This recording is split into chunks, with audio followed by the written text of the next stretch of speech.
Welcome back to another episode of Titletown Talk, and yes, today is finally the day. Opening day of the MLB season is here. The Red Sox kick off tonight. They start a 4-game series against the Seattle Mariners on the road, 10 p.m., so a little bit of a late one, unfortunately, but I'll definitely be staying up, watching the season begin. I bet a lot of you listening will as well, so we are super excited for the season to start. Basically, today I'm going to be doing an overview, my thoughts on the season upcoming. I'm going to go through player by player for some of the key pieces that I think are going to make a huge leap this year, really help the Red Sox get over the hump. I'll give a win projection. I'll give projections for improvements for those players. And, of course, I'll talk about the Celtics' embarrassing loss on Monday night against the Atlanta Hawks, preview their upcoming schedule, and the Bruins, just as I expected, they split these last 2 games, won against the Panthers and lost against the Lightning. So I was correct, as always, on this channel, as I always am. I'm only joking. I'm wrong quite a bit, actually, but we got this one right, so we'll be going over that. But let's start off with the men of the hour, the Boston Red Sox. They are the team to talk about right now because they are going to be kicking off a brand new season. Now, right now, they are currently projected by most outlets to finish last in the AL East. Obviously, the AL East is an uber competitive division. It has been for years now.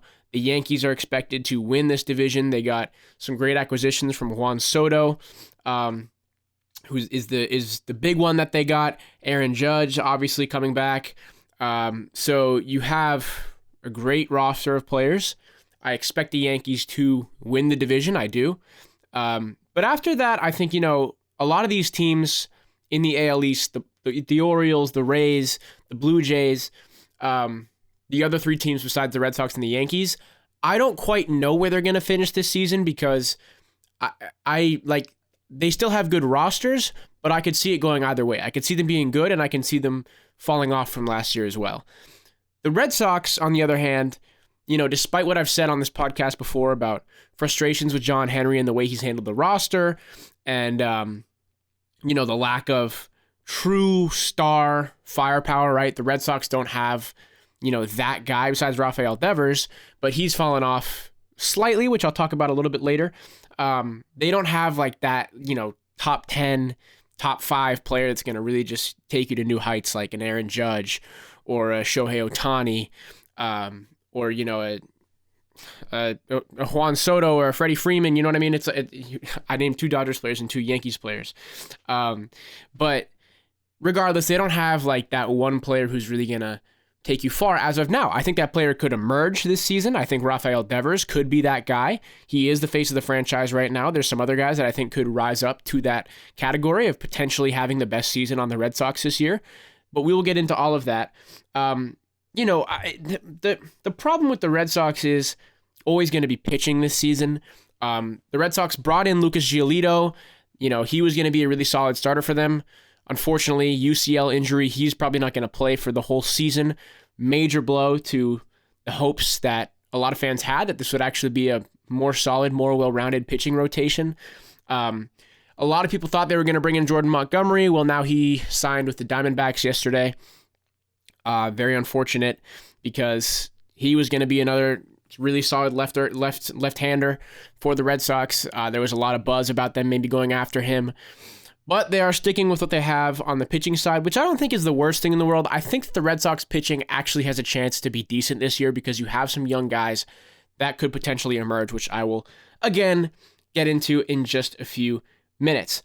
So let's start, talking about these, let's go, I'm going to go player by player. They just released their opening day roster about 2 hours ago. We don't know the starting lineup for tonight, but Bayo is going to be starting. They've made that pretty clear.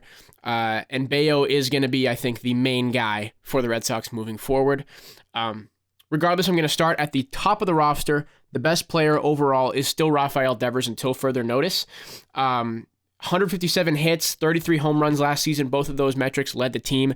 He's definitely the most consistent hitter that they have. He did have a little bit of a down year compared to his... he's had a down last 2 years, realistically, compared to his 2021 season where he was great and the Red Sox were in the playoffs. And they make it to the conference series that year. I can't remember if there was a conference series. They were almost at the conference series. But Devers was great that year. So, he's a little bit down, but still leading the team. So I expect him to probably continue leading the team this year, barring an injury or barring, just otherworldly play from one of the other players that I'll mention.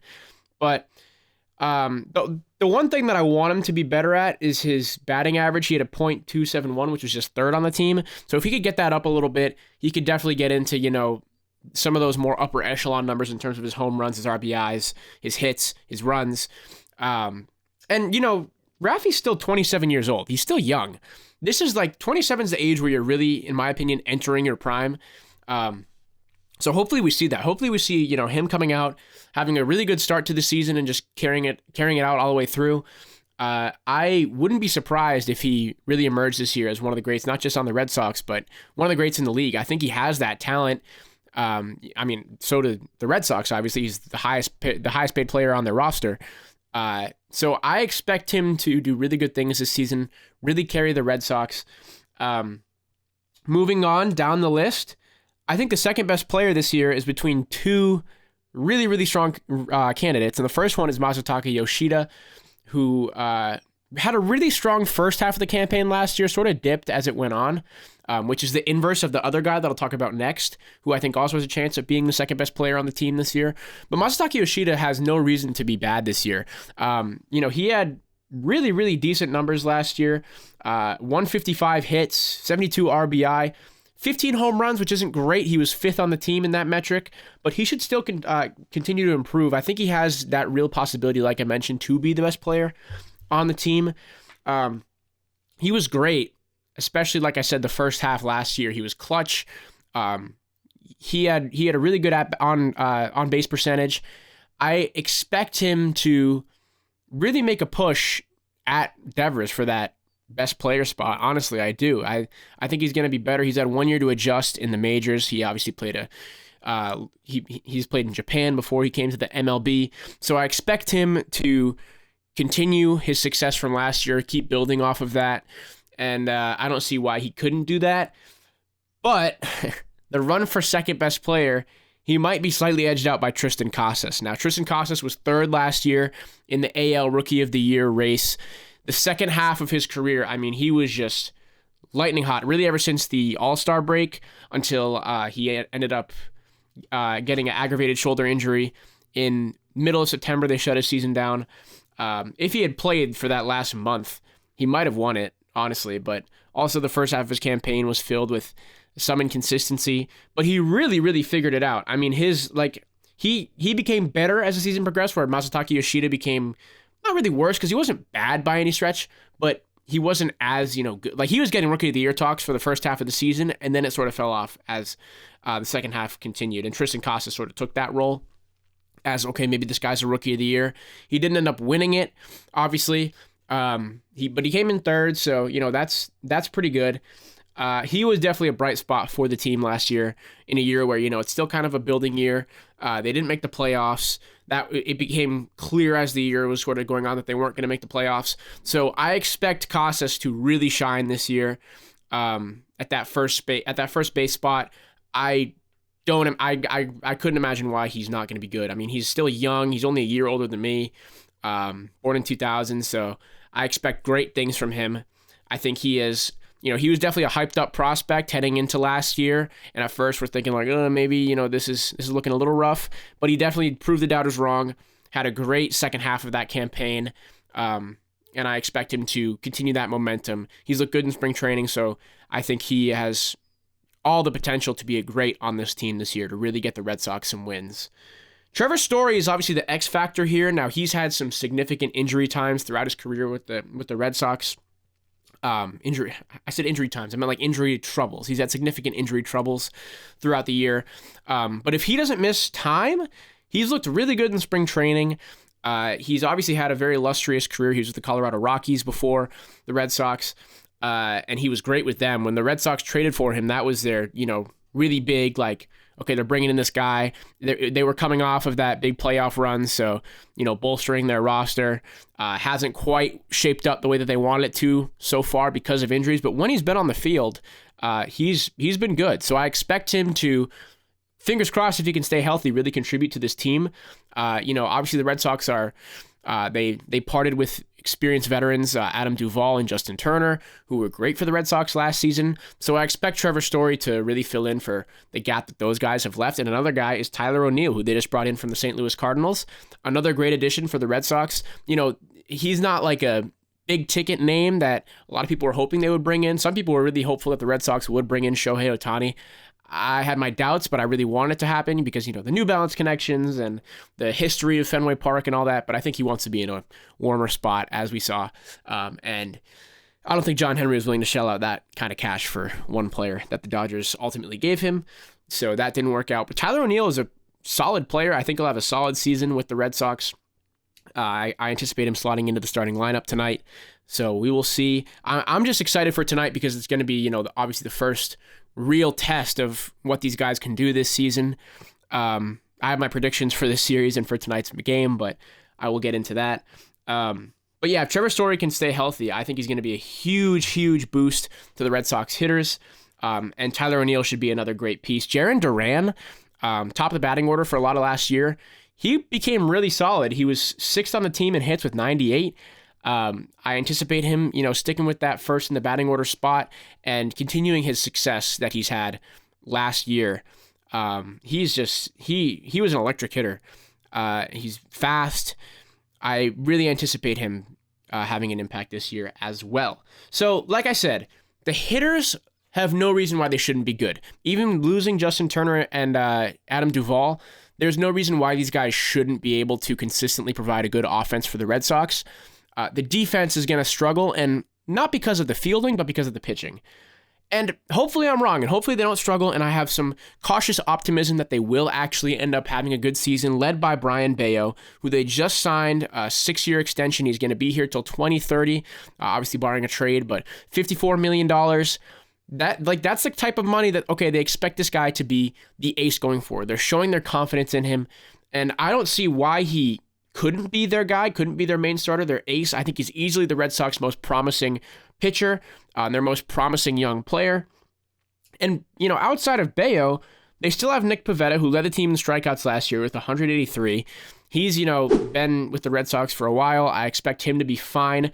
Cutter Crawford, Garrett Whitlock, some of these guys that I still have a lot of faith in terms of their ability to be starting pitchers. It's not as bad as people are making it seem. I really don't think it is. I think the pitching, they'll struggle at times for sure.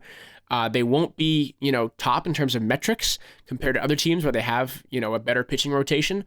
But you still have these guys. You have Kenley Jansen, who's still an elite closer. You have these guys that are going to be able to deliver you some wins. I really do think so. And I expect Bello to take a huge leap this year. With that money, with the extension, with his future locked down, I really expect him to live up to the hype, really, because he has a lot of hype right now. There's a lot of buzz about, him being the next Red Sox ace and him being the guy.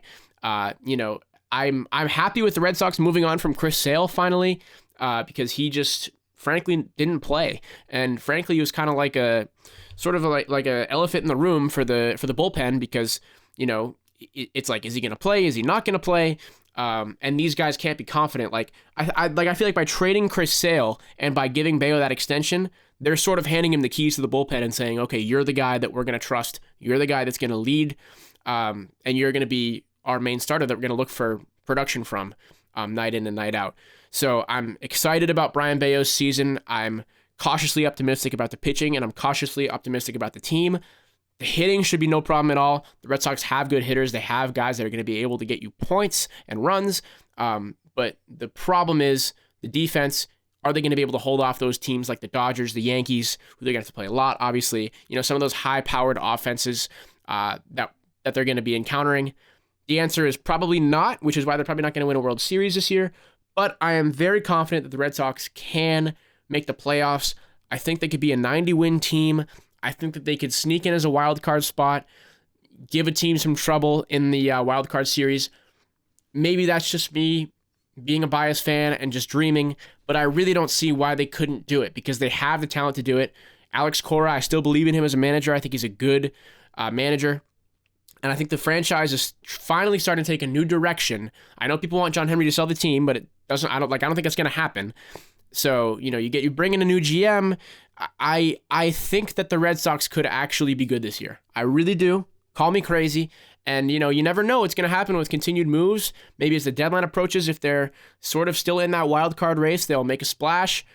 Who knows? I hope they're buyers and not sellers at the deadline this year.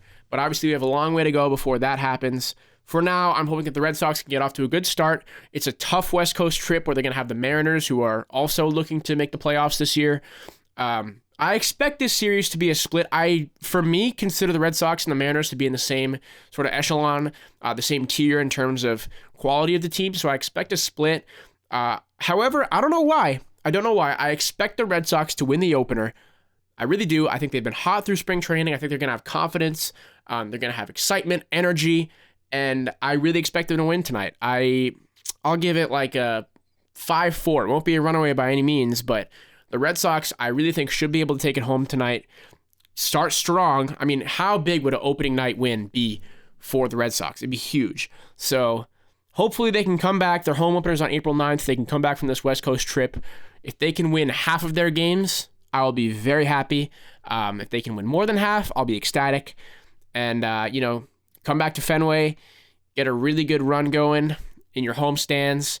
And I think they can cobble together a playoff season. I really do.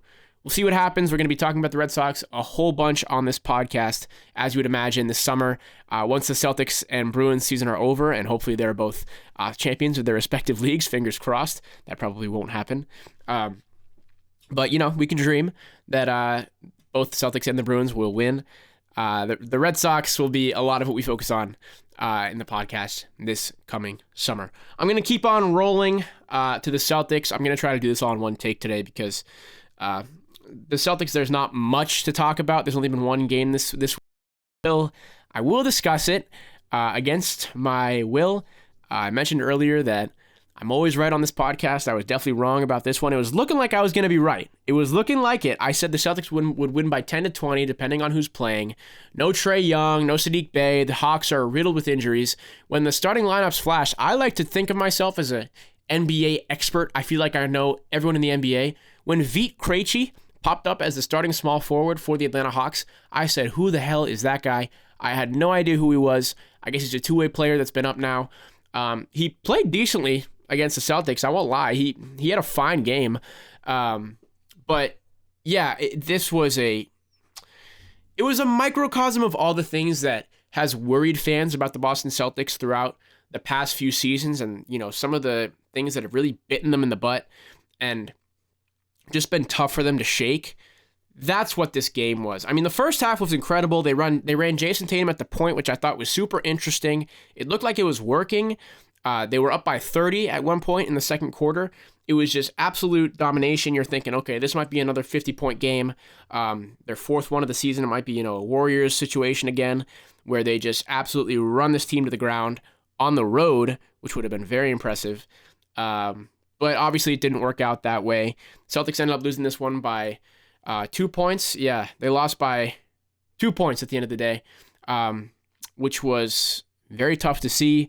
They choked. There's no ifs, ands, or buts about it. They choked, and they were getting clowned by the media, by the national TV media, by Twitter media.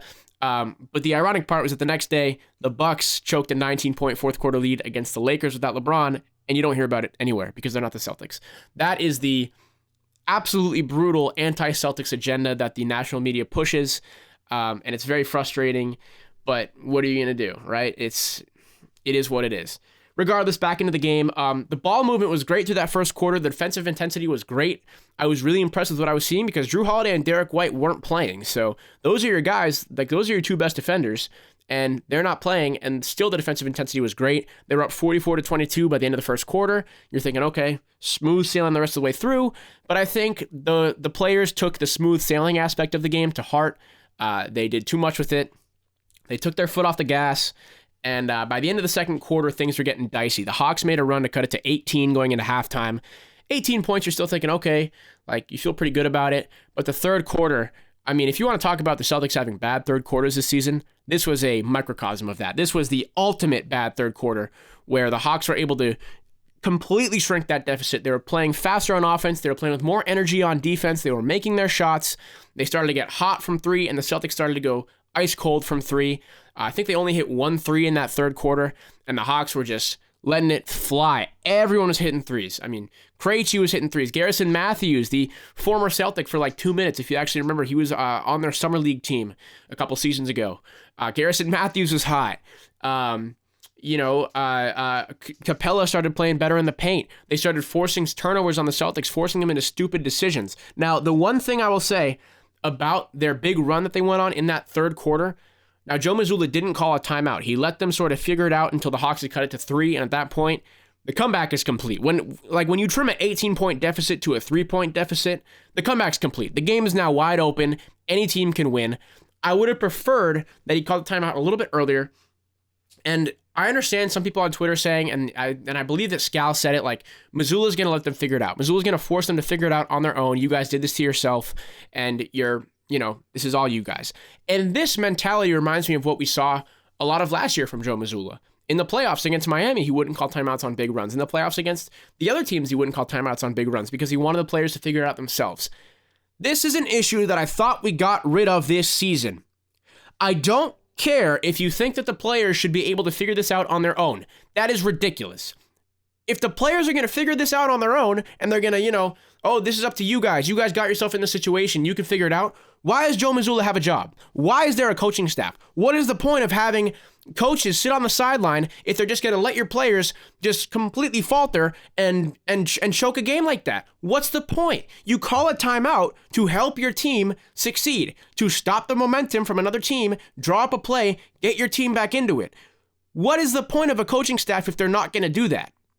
And luckily, Mazzulla, I thought, has learned this season. I thought he's been way better at this. He's been calling timeouts to stop runs. He's been, I thought, listening to his coaching staff saying, okay, you should maybe call a timeout now, being more open to that idea because it's his philosophy at his heart that this is how you should run it. This is how you should, execute these situations. You let the players figure it out. They got themselves into this. You let them get out of it. That is not what the coach should do. So I was infuriated watching this, among many other factors, of just issues that have plagued the Celtics for so long. For as long as Jason Tatum has been on the team, in the Tatum and Brown era, these have been the issues. It's a lack of intensity. It's a lack of fight. And the big issue, since Mazzulla has come on as head coach, replacing Ime Udoka, is the timeouts. I was so pissed off that he didn't call a timeout to end that run. I don't care if he thinks, if you think, oh, well, he's letting the players figure it out. Then why is he getting paid? Why does he have a job? It is his job to make sure that doesn't happen. That what happened on Monday night doesn't happen, and he failed. The players failed too, but you just sitting on the sideline and watching it happen? What are you, a fan, a spectator? Were you just watching the game unfold before your eyes? No, you're the coach. Call a timeout and get these guys on the bench, draw up a play, figure it out, talk to them, let Al Horford talk to them, let your team figure it out, but give them a breather. Give them a moment to actually talk and figure it out. You can't just figure it out on the fly because we saw what happens. Tatum will turn it over. Kristaps will turn it over. And it just doesn't work. So moving forward, if we can make sure that doesn't happen, I would greatly, greatly, greatly appreciate it. It was just beyond frustrating. It was slow. It was lethargic. The close game offense, the crunch time offense wasn't good enough. Besides that Tatum dunk, that was remarkable. But Tatum got 2 8-second violations, I believe, if I'm remembering correctly. Come on. Seriously, that's just if that doesn't encompass lethargic and slow play, nothing does. You're taking more than 8 seconds to bring the ball up the court. Why? Play fast. The Celtics are the best when they play fast, and they're moving the ball and they're finding wide open guys for 3 because all the guys on the court should be able to make those shots. It was an atrocious game from Sam Hauser. Peyton Pritchard was the bright spot. He was shining on offense, as he has been the bright spot for the last few weeks. But the late game offense just wasn't good enough. There was that possession at the end where Brown is just dribbling and, dribble, let the shot clock wind down, and you're taking a contested Hail Mary prayer of a 3. Hawks got the rebound, and that sort of seals the Celtics' fate. So I just this was an excruciating game to watch. The bright spots are the Celtics still have the best record in the NBA. They still clinched the 1 seed. These games don't mean anything. And they were missing Drew Holiday and Derek White. If Derek White is on the court, do you think that happens?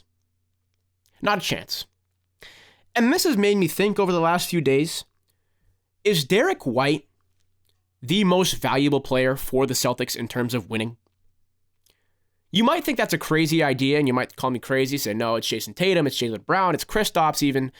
But Derek White is actually probably the most important player to winning a game. He's not the best player. He's not the most talented player. Maybe he is defensively, but he's not the most offensively talented player. But when you look at the actual numbers, he leads the entire NBA in both offensive rating and net rating.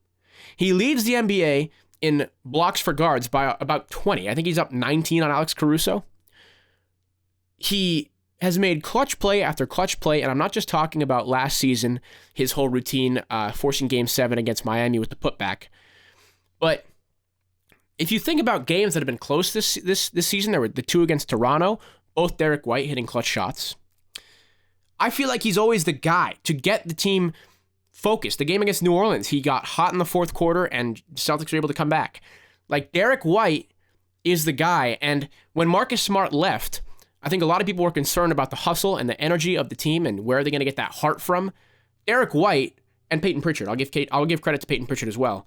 Those are the guys that have that heart, that have that hustle. They're going to grind to get those loose balls. They're going to grind to, put their teams in the best situation to win, put their body on the line. Derek White is the ultimate Celtic to me. And his absence on Monday was glaring. The Celtics are now 3-3 without Derek White. That's just 50%. So in the rest of their games, what are they, 52-14? If my math is correct?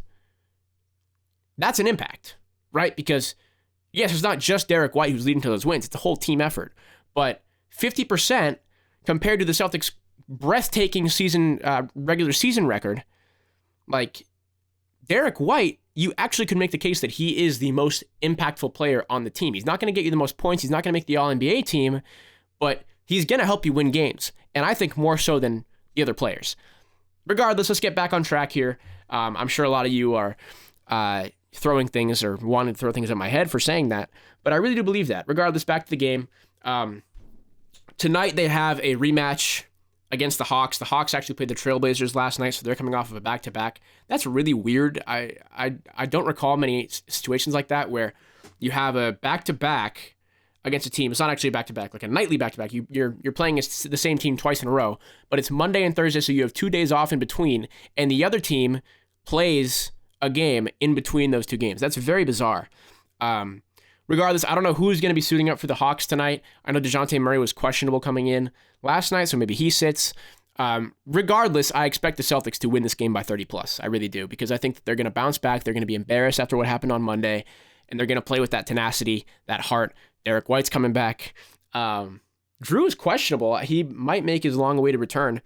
He's been dealing with that dead arm injury, so maybe we'll see some Drew Holiday. The Celtics might just, because they're so pissed off about what happened on Monday, they might just play all their starters through and just, play with that extra effort and intensity and, really just give the Hawks a beatdown. That's what I would love to see. I would love to, shut up NBA Twitter and the national media that the Celtics choke games, that the Celtics don't care, this and that. Even though these games are meaningless, as I've said many times, like no game matters until the playoffs for the Celtics because they've already locked down the 1 seed. So we'll see what happens. I'll take the Celtics by 30. And then Saturday, we have another game, so I have another thing to preview. The Pelicans, they're going to New Orleans.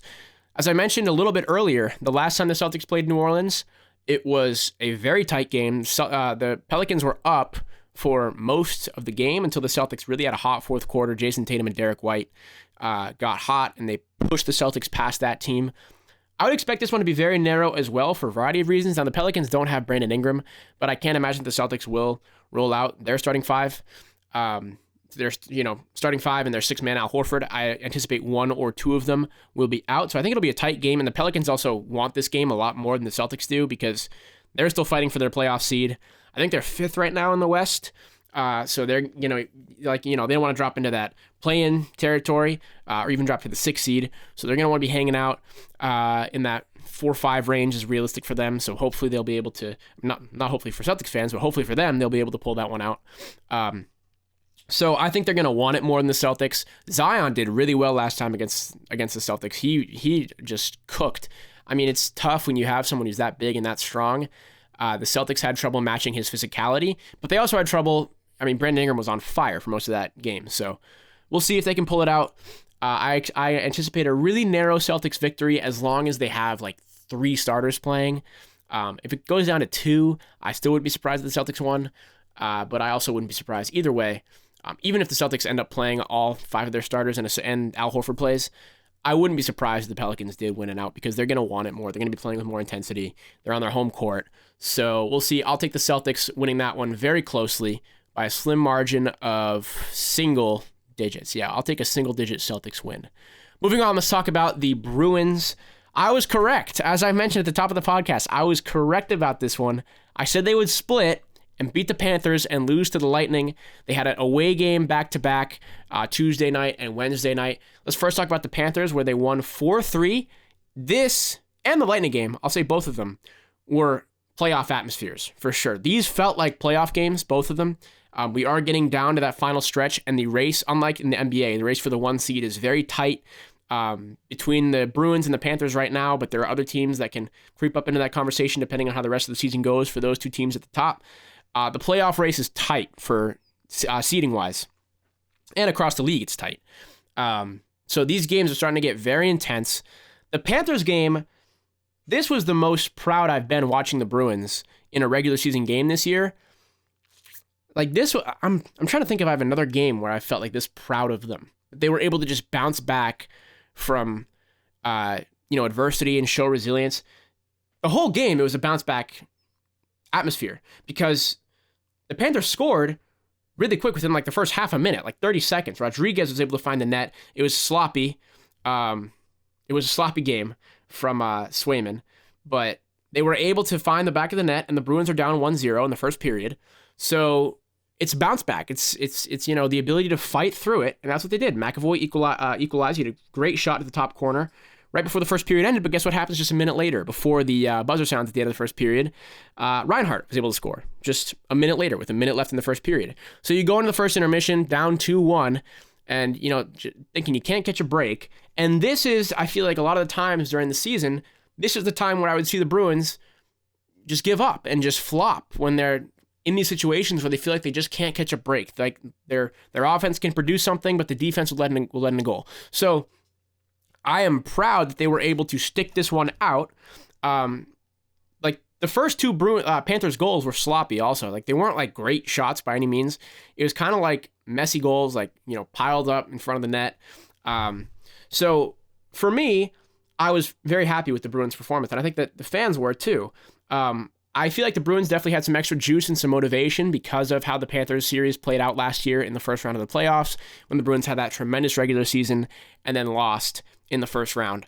Hopefully that doesn't happen this year, and hopefully it doesn't happen to the Celtics. So yeah, I feel like they're playing with some extra tenacity, with some extra juice, with some oomph. And I feel like that was felt throughout the game. They didn't have the sort of lethargic attitude that I feel like they've had in some of their games where they've lost. Down the stretch, they've usually gotten worse, which is why they've lost in overtime, because they've gotten tired. But this game, it was the opposite. They turned it on at the end of the third period, and they were able to score. They were down 3-2, and they scored 2 goals to win it. So I was really happy. It was Marsha under Frederick to tie it, and then just a couple minutes later, the winner came off Zaka's skate. It was, yes, admittedly a little bit of a lucky goal. But it was Pasternak, I think, I don't think he was trying to pass it. He was trying to shoot it, it looked like, and then it came off Zaka's skate. 4-3, and then that was the game at the end of the third period. Bruins win on the road against a very tough team and got that first seed back. So I loved the way they played. I thought they moved the puck well. The passing was great. The intensity was great. The defense and Swayman's performance weren't the best, but they were able to clutch up at the end and, close out a really good victory. Last night, it was the second half of a back-to-back against the Lightning. This was, again, a playoff-like atmosphere. Now, as you would expect, the Bruins had less juice in this one because they are on a road back-to-back, which is the toughest situation you can be in. And to make it tough for the Lightning are one of the hottest teams in the NHL right now. So this was definitely a tough matchup to go in. They lost to the Lightning 3-1. The last Lightning goal was an empty netter, so it was closer than that scoreline would indicate. Danton Heinen continues his hot streak. He had a really composed catch and release to score for the Bruins at the end of the first. Chafee was the one who put in the first goal for the Lightning about halfway through the first period. I thought the Bruins came out with a lot of good energy and intensity. They had more shots on goal for the first part of that first period. I'm thinking, okay, this is better than I expected in terms of energy.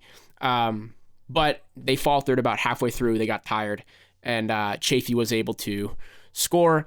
I think that the possession for the Bruins wasn't being distributed as evenly as I would like throughout that game, which is why they started to, the Bruins don't do well when they're playing from behind. They do better when they're distributing the puck better, and able to get it out. So teams tend to succeed against the Bruins when they can sort of trap them in their own half, which is exactly what happened, unfortunately. So they were able to score.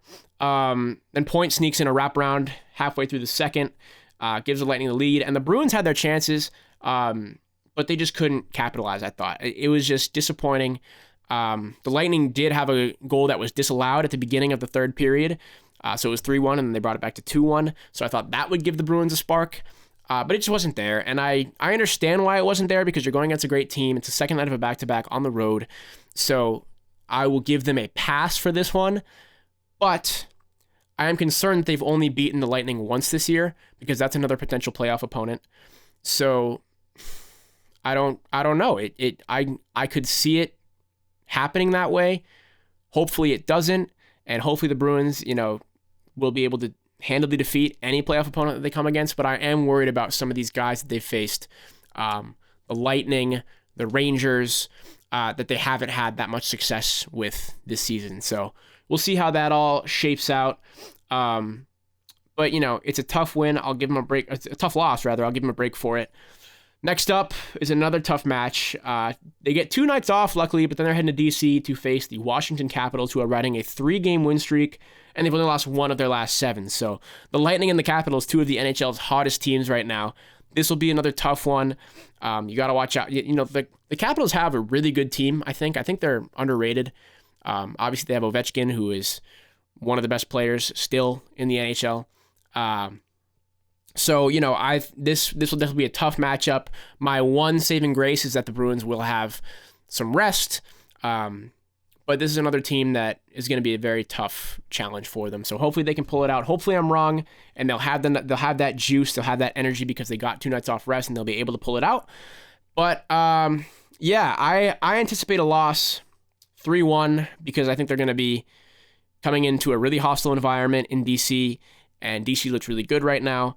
Washington, rather. So I anticipate the Washington Capitals to win that one 3-1. Now, hopefully, I'm incorrect. Hopefully, the Bruins will win. More importantly, probably not more importantly, because it's clutch time for the NHL. The Celtics wins don't matter. But the Red Sox, let's get them started now. Let's get the season started off strong. Hopefully, all 3 teams can make us proud before Sunday, where I record my next episode. Hopefully, a winning record across all 3 teams. That is what I'm hoping for. And the Red Sox start off strong. Sweet Caroline. I hope that the fans at Fenway Park are actually excited to be there. I love baseball season because the weather's getting warmer. This should I anticipate a good season from the Red Sox. So, yeah, we're getting on the final stretch of playoffs for the Bruins and the Celtics. We'll have it all here on Titletown Talk. I would say will, but I'm the only one who does this podcast, so besides my guest, I'll have it all here on Titletown Talk.